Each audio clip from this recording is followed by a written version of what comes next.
Hello and welcome. I am Scarberlock, and this is City of Villains on the Rebirth server. We are with our Mastermind, level 49, Nightmare Lass, who has one level to go to get to level 50 and the completion of her character story. We have 34.5 million XP earned with 4.5 million to go to get to level 50. And we had 4.8 mil when this level started, and I recorded a video, but the semester is kind of starting. We don't actually have classes for a couple more weeks, but all of our meetings and stuff started, and there was a meeting today, and I plugged the other microphone in that I use for professional purposes. I don't like to have the headphones on. This microphone actually sounds better a little bit than the very expensive Blue Yeti that I have, but that's partly because of where I'm able to put my mouth when I'm not on camera, versus when I am on camera. But because I've got both USB things connected, I didn't realize that I had converted everything over to the other microphone and not unplugged it. So I was talking away into this microphone and nothing was being recorded because the Blue Yeti was swung away on the boom arm and its mute button was on and there was no sound. So we missed that episode, which I very much regret because we're toward the end of this character's life now, or at least her recorded life, and I wasted a whole bead of experience of the 10 remaining, so now there are only 9 remaining, and I didn't get to actually record it. Or at least it's recorded, but there's no sound. And so there's really no point to posting it. And I don't remember what I ranted about either in that episode. And since the recording is gone, I guess I'll never remember. So unfortunately, we missed the beginning of this, which I believe is the last story arc for Operative Grillo. I hadn't realized there was more to do for him until somebody actually said that the quote-unquote the ending of his story arc was really good with multiple elite bosses, and I thought, well, that's weird. I don't remember fighting any elite bosses in his story arc. In fact, I remember being disappointed that the teleporting villain was just a boss. So we're on a story arc, and it's a story arc against the snakes. So what's happened is there are these mutated versions of the snakes that are like powerful, right? If you remember, the snakes were back on Mercy Island. They were weak. We fought them at level 1, 2, 3, 4, 5. And they're not really supposed to be powerful enough to fight a villain like us at level 49. But these snakes are mutated and powerful. And one of the scientists that we brought their mutated sample to said that they were molecularly unstable, which I think means their genes are unstable and they're aging very rapidly. And so that's where we are. And I apologize that you missed the previous episode, but there's nothing I can do about that.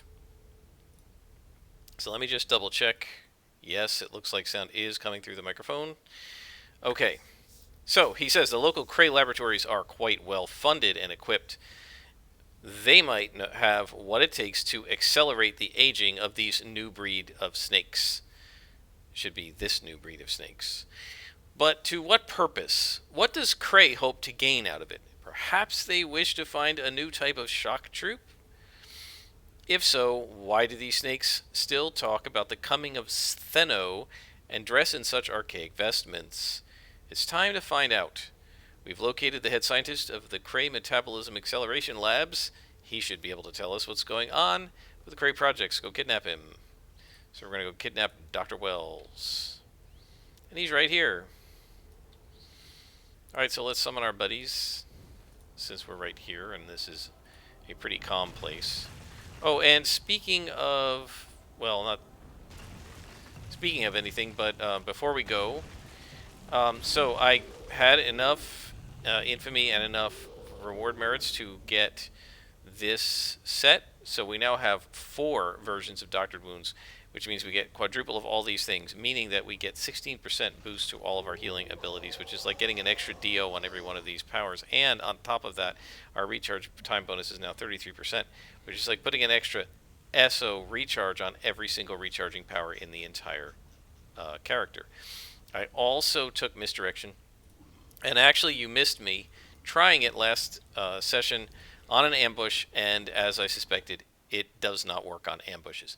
I'm sure it'll work in other cases, but just not in ambushes. The ambushes are programmed to ignore all and to attack you and no one else. So, A bunch of Cray in here. We're still on plus, I believe, plus 1 times 2, and we are. See, is there a lieutenant? There is, so we're going to fight him first. I'm going to push my minions through the door so they don't block each other, and then once they're through the door, we attack. That's just sort of a little trick you can use. Because the minions are really stupid about getting in each other's way, if you have them attack, if you just push the attack button, what happens is some of them, because they attack at range, will start ranged attacking while standing at the door, and then the more melee-oriented ones are trying to get through, and they will get blocked up by the range guys standing at the door, and then nobody can get through. So then you end up with only like half your guys actually attacking, and it's not the half of the guys you want to attack, and so you're just much better off if you move them through the door first. It doesn't seem like you would be, but you are. I will point out also, since being on plus 1 times 2, with this many, what are you guys doing? Come on. With this many enemies on the field, it definitely is a challenge, right? Well, not a super hard challenge, but I was required to keep a really careful eye on my minions and make sure that that I was healing them, and I had to individual heal a couple of them, and so forth. So we need to kidnap Dr. Wells. We're going to have to come past here, so I think we may as well beat these guys up because they might get involved in an ambush if we get ambushed. So these lieutenants are dodgy enough that I'm coming in and doing the the defense debuff, which I always forget the name of, Anguishing Cry. And you can see they just killed one of our guys. When they're oranges, they are pretty tough, and our little guys are easy to beat up. We need to get this lieutenant off the field. There we go. And now we should be able to easily beat up the rest of these guys.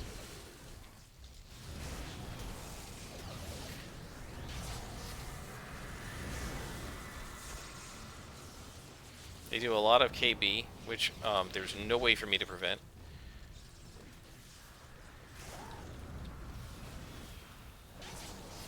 And let's resummon Miney.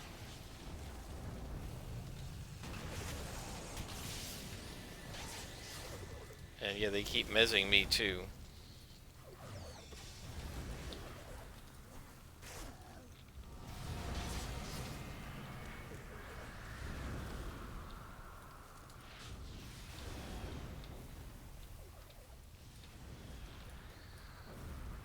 Speaking of mezzing, right, where my character gets locked and I can't do anything, you know, there is Confuse, where you like are forced to attack, or where you can force them to attack their own allies and stuff, and if somebody throws a Confuse on you, it forces you to target your own allies, and like in PvP. And so yeah, I mean that's a thing that happens in role-playing games, and lots of role-playing games have these abilities, including Dungeons and Dragons, which is going to be my example, but this could be any role-playing game. All of them have various forms of mind control or taunting. There's taunting in this game, for example. You can force somebody to target you, and like my character has been taunted, right, where I was forced to target somebody and I couldn't de-target them for 10 seconds or something because it was a taunt. And one of the villains, like a villain boss or something, taunted me, and I had no choice, and I couldn't. And I was trying to click, to de-target and target somebody else, and the game wouldn't let me, right? That's part of the game, and it's the effect of taunt, right? That's what the power does. So there was a DM who showed up on the D&D Beyond forums. Usually what happens is players show up on the D&D Beyond forum to complain about their DM and to try and get the forum to agree with them that their DM didn't rule correctly and try to essentially get the forum to overrule their DM. Their plan is to go back to the DM and say, the D&D Beyond forums agree with me that you shouldn't have done this. And we're going to come up here and beat up the guys up here, because otherwise they absolutely will get involved in the battle down below.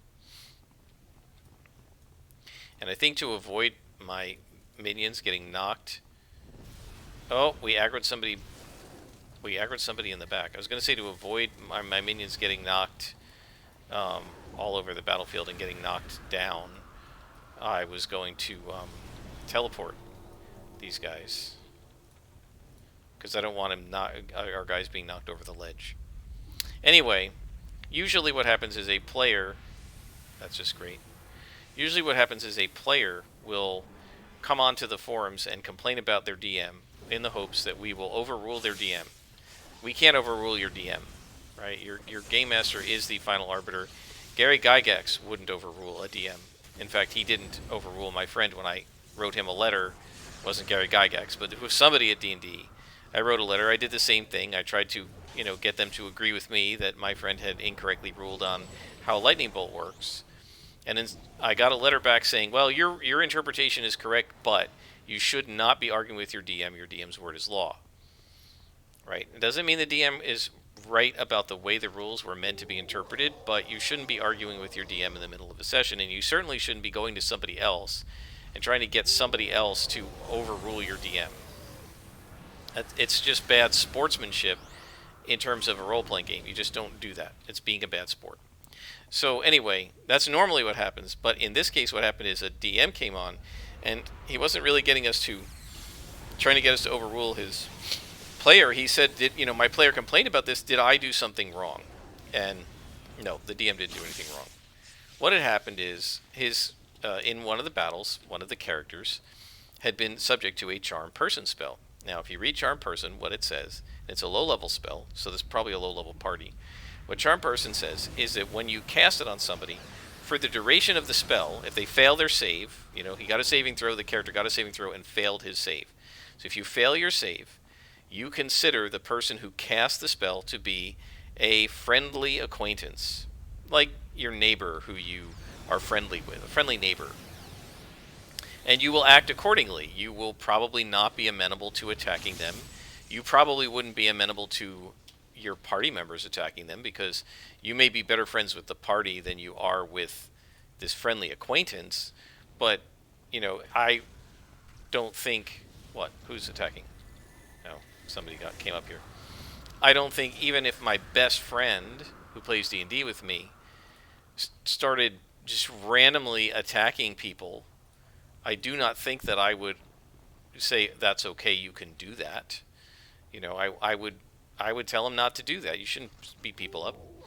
And this person's a friend of mine. Don't start attacking them. You may be my best friend, but I don't want you attacking my coworker. And so basically, that's what you consider this person, sort of a friendly coworker. Somebody that maybe somebody in your department who you work with occasionally, but not very closely, and you're not buddies with them. You don't go to their house and stuff. But when you see them in the hall, you say hi and you chat and you talk about your family or your kids with them. A friendly acquaintance. And so he said this person is a friendly acquaintance, and you will probably view unfavorably any attempts, and I guess we have to attack everybody now, any attempts by the party to attack them. And the person got really mad, and he said that this DM was taking away his player agency. And he became very sullen, and on his turn in combat, this is, by the way, not what you're supposed to do, because it's not role-playing, your character being charmed. His character just sat there and didn't do anything. I just passed my turn. I'm not doing anything. In other words, I refuse to play that my character is a friendly acquaintance of this character, because I think you're taking away my player agency, and therefore I'm not going to play anything at all. Well, I'm sorry, but that's not D&D. The game has rules, and the rules of the charm spell say your character is to be role-played as if this character is your friendly acquaintance for the duration of the spell, and not doing that is cheating. It's also not taking player agency away from you, any more than when my character gets hit with a taunt, right, and I had targeted this guy, and this guy taunts me, and all of a sudden my target selection comes over here. That is not City of Heroes taking my player agency away. It is an effect of the taunt ability. And by the way, my guys have the ability to taunt too, or I would have the ability. If you think about Silver Phoenix, she has a Warrior's Challenge. And sometimes I was protecting NPCs from an ambush. And I taunted with Warrior's Challenge the villains who were ambushing and forced one of them to attack me instead of the NPC. That's how that power works. It works that way for me, and it works that way for the bad guys, for the NPCs. And the powers work the same way. This is a fundamental tenet of D&D. What you can do, the bad guys can do if they have the same spell. I said, does your player get mad when his party casts Charm Person on the bad guys? And, oh, by the way, the other thing this player said was, I don't want you to do that to me anymore. In other words, I'm not going to play if you charm my character anymore. You shouldn't charm my character anymore. I don't consent to my character ever being charmed again. That's nonsense. Charm Person is a valid spell. It has existed in Dungeons and Dragons since first edition. It has existed since before AD&D, since the 3 books. Guys, no. Attack this guy. Don't aggro too many people. And it's not taking away player agency if your character is charmed. It's just how the spell works. Somebody said, well, you shouldn't tell them what to do, just tell them what not to do, like you can't attack X. Like, the DM didn't even say that. He just said you consider this character, for the duration of the spell, a friendly acquaintance, and you should behave accordingly. And the player said, that is taking away his agency. That is garbage, guys. A role-playing game exists for you to... Your character's put into a situation, and then your job as a player is to think, how would my character act in this situation, and then accomplish that. That's the whole point of a role-playing game. How would my character, and I screwed this up, and I aggroed guys above, didn't I? Yep. How would my character act when in the situation of being charmed and thinking that this person is a friendly acquaintance? How would my character act under this circumstance? And we're probably going to have to retreat here. Yeah, let's just retreat. I over-aggroed, and it's not worth trying to navigate that. I'm just going to go resummon and do it correctly. But, oh, by the way, me retreating, that wasn't the game taking away my player agency. You know, I mean, at what point does it stop? And I know it's sort of slippery slope argument, and I'm not trying to use a logical fallacy, but if the player doesn't like being charmed, what other effects that literally take away player agency would be considered off limits for this player? Besides charm, what about sleep? I put your character to sleep. Well, now you're not letting me act in combat. You're taking away my agency. What about fear? This happened to one of my characters. A fear spell was cast on her, and she was put into the frightened condition. And what it says in the frightened condition is your character will try to run away in the most direct and straight possible way, directly away from the source of the fear. Right? The guy who cast fear on you, run away. And it says then that you may make an additional saving. She failed a saving throw, right? You get a saving throw. It's not forced on you automatically, right? There is a saving throw involved. You get a saving throw, and you know, if you succeed if you roll high enough with your bonuses that your character has, and this character had a high wisdom, which is the saving throw bonus you need, but she just rolled badly. She rolled a 3 or something, and so she failed her saving throw, and I read out the effects of the spell. Your character would run. And what I actually said to her is, because it said when you're out of the line of sight, you can make another save, right? You can roll again the next turn. And I said, well, logically, it seems to me, because she ran out the door, that you would run out the door and kind of go like she'd come out the door here, and you would come over here, right, out of sight. And you would hide from this thing. You wouldn't just stay in front of the door, so you would use the rest of your movement not to go straight this way, right? Not to come from the door and go straight out, but to come from the door and go this way, right? I just said, logically, I think you would do that. That makes sense. And so she was happy that I said that. There's a lieutenant down there, but let's take these guys out first. Because she wanted to get out of line of sight because she wanted to make another saving throw, right? But the point of this is that it wasn't taking away her agency to have her character, to say to her, your character has to run away this round. That's what the spell does, right? And then the enemy villain casts that spell. And so, just like it doesn't take away my agency when somebody taunts my characters, right? That's what the taunt power does. It makes you attack somebody else. It makes you attack the guy who taunted. Why? I know I hit my heal spell there. Why did it not go off? Well, you can see it's definitely harder when you aggro multiple spawns. These lieutenants are pretty rough on the minions. And the power tanks, in particular the electrical guys, my guys don't really have defense against that, I think. You can see, like, my energy resistance is only 4%, and I'm sure theirs is even lower. Let's go ahead and buff them up. I'm not sure if I did that when I resummoned before. So yeah, guys, I mean, if you're going to say you're not allowed to charm my character, you're not allowed to put my character under fear, you're not allowed to put my character to sleep, don't play D&D. Don't play a role-playing game. Because that's part of how role-playing games work. You're supposed to be affected by enemies. What's next? I don't consent to my character being hit in combat. I don't consent to my character missing in combat. I mean, where does it end? Right? And what's the and not in terms of, I'm not trying to make a slippery slope argument, but rather, what's the justification for saying I'm not allowed to be charmed, but it's okay to damage me? What about death? I mean, isn't death taking away your player agency? It's saying you can't play that character anymore. Right? So isn't it really taking away your player agency to permanently kill a character? So are we to say that you can't kill characters now in D&D? Is making you unconscious taking away your player agency? Where does it end? Where do you draw the line? So, yeah, it's a role-playing game. You can't say nothing negative is allowed to happen to my character. Negative things happen to characters. That's part of the way role-playing games work. It's the way they're supposed to work. Right? I had to retreat from a battle. I had to resummon minions. That's the way it works. Okay, so is this guy over here? Let's see. I am going to... You can't teleport these guys, generally.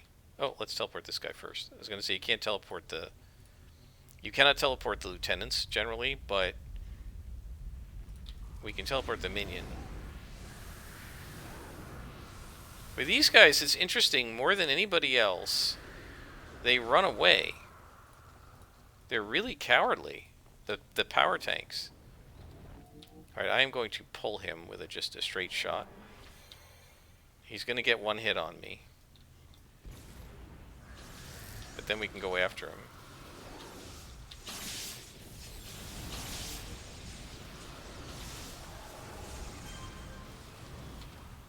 And Curly was smart enough to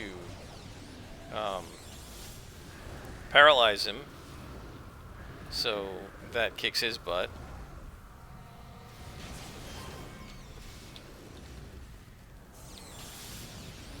I will say these power tanks are doing a really good job of picking on the little guys. They're not just focusing on one guy. Oh, wow. These are very small but very crowded levels. Crowded, of course, because of the +2 ×2.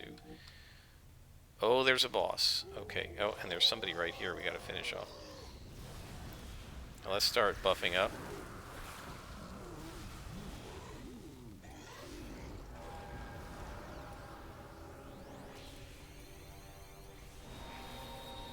But we're gonna definitely need a pull from these guys here. Not the lieutenant. Let's grab a minion.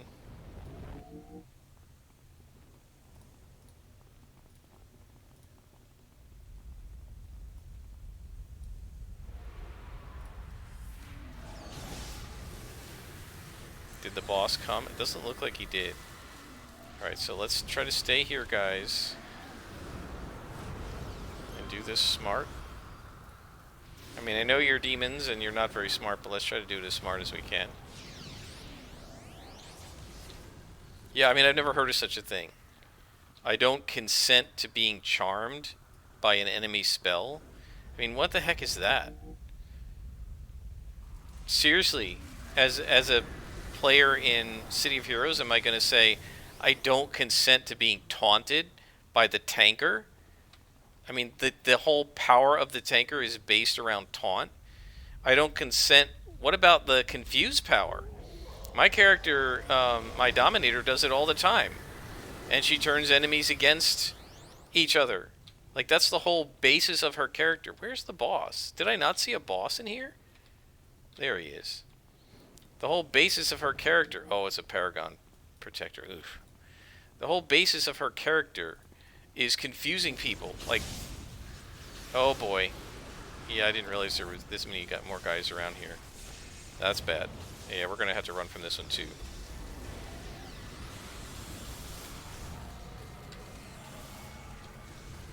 Over here, guys. Over here. One at a time, one at a time. Yeah, I didn't realize... I should have realized there were more guys around here. I just didn't. Yeah, we're going to have to retreat from this too. That was another bad one by me. I'm not used to these massive spawns where where one spawn runs into the other. I'm just, you know, I've only been doing this for a few episodes, and I'm just still used to like just 3 guys in a spawn. And even though I know I'm on +2 × 2, especially when I'm talking and yammering away, I sometimes forget. And I just wasn't thinking about how there's always another spawn around that corner. And I actually thought when and I'll show you when we get up there, but I actually thought the boss was closer to me. I thought it was part of that other spawn that I pulled from. And I went around it and realized, oh, it's not. And then I just didn't register it fast enough.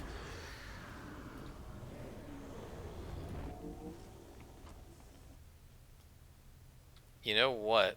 Let's see. No, we can't go around the other way. There's going to be no way to pull that second spawn, because they're behind the curve, right? And you can't pull the boss.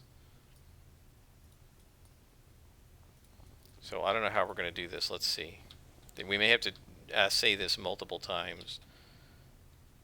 Okay, I might be able to pull the boss. I'm not going to be able to teleport her, but I might be able to pull her. So let's give Curly, what is it, Painbringer, and we'll invoke World of Pain. And then I'm going to just shoot her.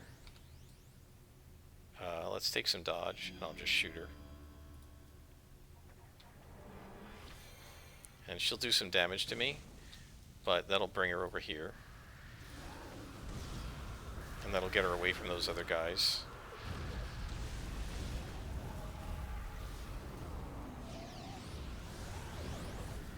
Now, did she... I was going to say, did she end up invoking, but she didn't end up invoking her... I cannot be hurt power. Alright, now let's go after this. I'm going to ignore this guy, and let's go after the lieutenant. We got to take him out.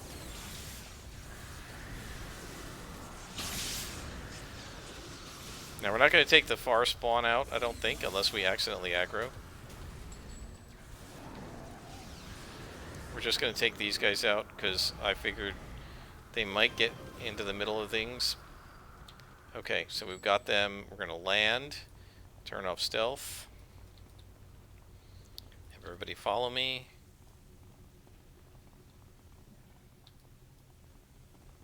Okay. Is he here? He's coming.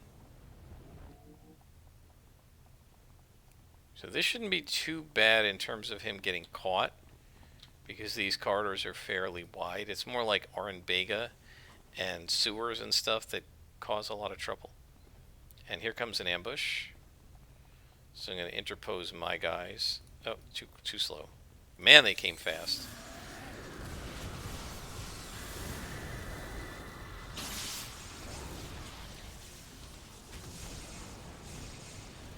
Oh, God, those guys are awful.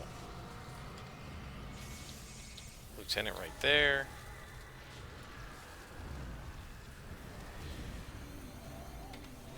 Yeah, these ambushes are no joke at +1 × 2. They're definitely more challenging.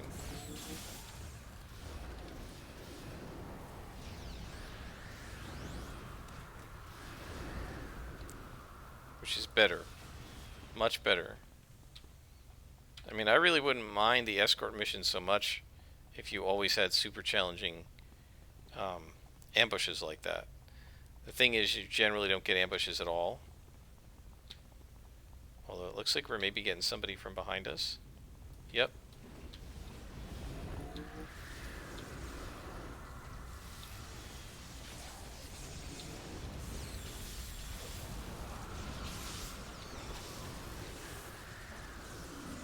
Let's go, guys. Surgical precision. Let's do it correctly. Focus fire. That's what I want to see. That's what I'm talking about. That's the way it's done. Not the incorrect way we've been doing it for a big chunk of this mission.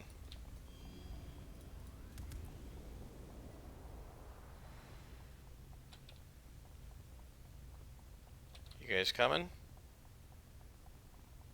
Next elevator, and we'll probably be one more ambush down in this level. Oh, nope, the ambush tried to come behind us on the other level, which means it missed us, and we should be safe.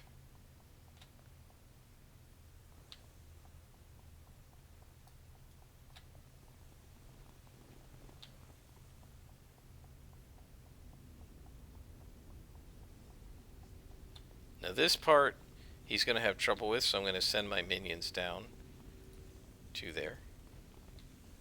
But I'm going to make him come this way because he won't be able to go that way.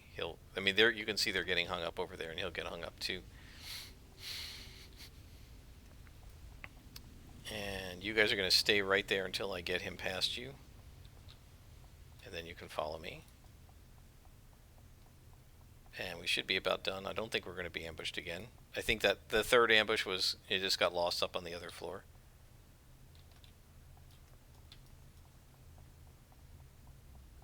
And we're all set. Well, that was quite the mission, man. That was challenging. I like it. Again, I should have done ×2 long before this. I don't know why it didn't occur to me to do it.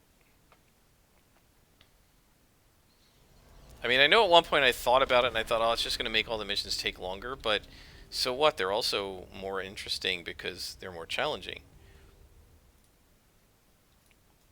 I mean, look at that one. Was that one mission? It took us a half an hour, and I had to resummon my minions like 3 times.